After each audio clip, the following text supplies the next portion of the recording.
Do you want to know?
Well, hello guys, today is May 3, 2023 and it's almost 2 months since binabad natin ang ating dalawang varieties ng Dracaena sa tubig. Now let's find out kung nagkaroon na ng roots ang mga Dracaenas natin. So ayan, makikita natin na meron ng mga roots. So tatanggalin natin isa-isa guys yung mga stems para makita natin kung talagang nagkaroon ang bawat isa ng mga roots. Ayan guys, so as you can see, maraming roots ang variegated Dracaena. Meron siyang maraming roots sa dulo. Ayan. So nakikita nyo guys, napaka-healthy ng mga roots niya. Ayan.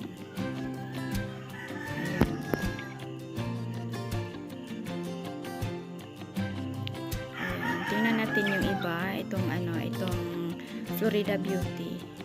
O ayan guys, tingnan nyo, meron ding mga roots pero hindi kasing dami nung sa variegated Dracaena.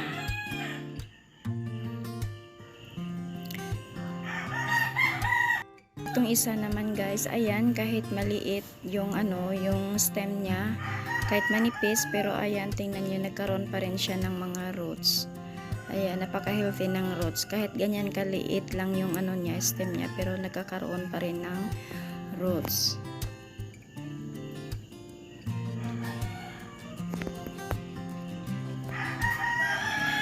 Ayan guys, so ganun pa rin, marami siyang roots. So ayan guys, as you can see, ang tataba ng mga roots.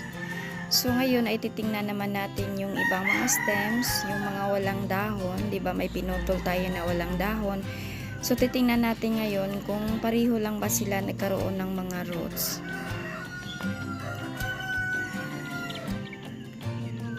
Ayan, meron siyang bagong sprout.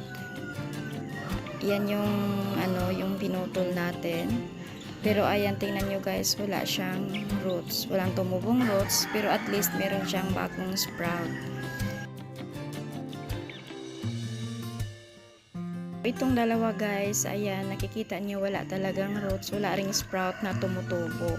So hindi natin to hindi natin to magagamit, so patay na yan. Ito namang isa, ayan, wala siyang roots pero meron siyang papalaki pa lang na sprout. Ayan. So pwede pa natin itong i-transplant, so magkakaroon pa yan ng roots. So itong dalawa guys, wala na to, itatapon na natin ito. Wala na to, patay na. Ayan oh. Wala na talaga, patay na. So ang gagawin natin dito ay itatapon na lang natin to, hindi natin to isasama doon sa ita-transplant natin sa soil. Ayan guys, nakikita natin na nagkakaroon ng roots yung pinopropagate natin sa water. So ngayon ang gagawin natin ay ita-transplant natin sila sa soil.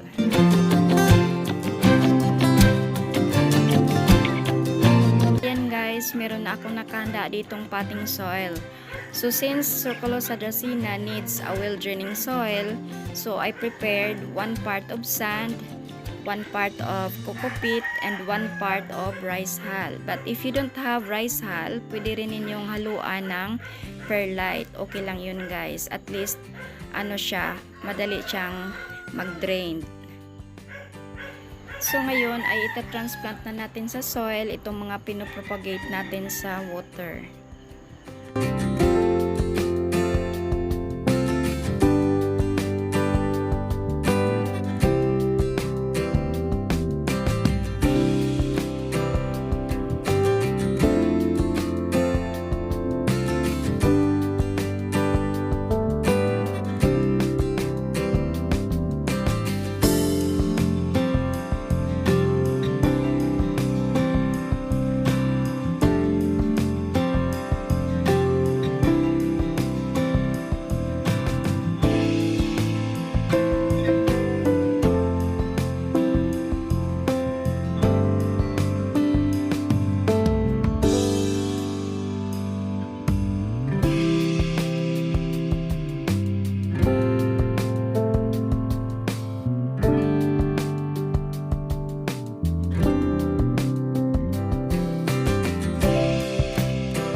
Ayan guys, tapos na nating ma-transplant ang ating Florida Beauty or Goldas Dracaena at Variegated Dracaena.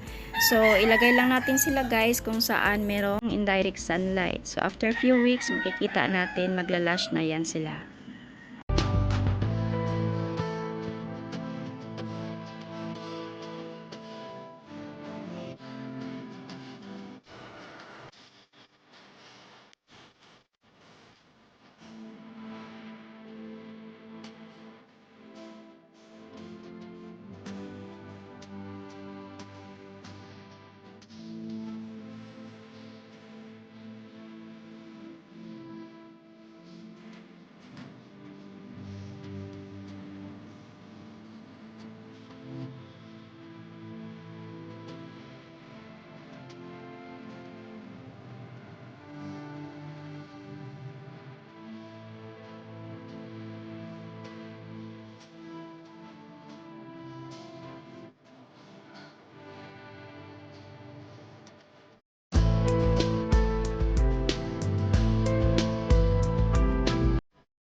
That's all for today guys. Maraming salamat sa inyong oras at panonood. At sana meron na naman kayo natutunan sa video ko. Please don't forget to like, share, comment, and please don't forget to subscribe. Your support guys is greatly appreciated. Bye everyone. Enjoy your weekend.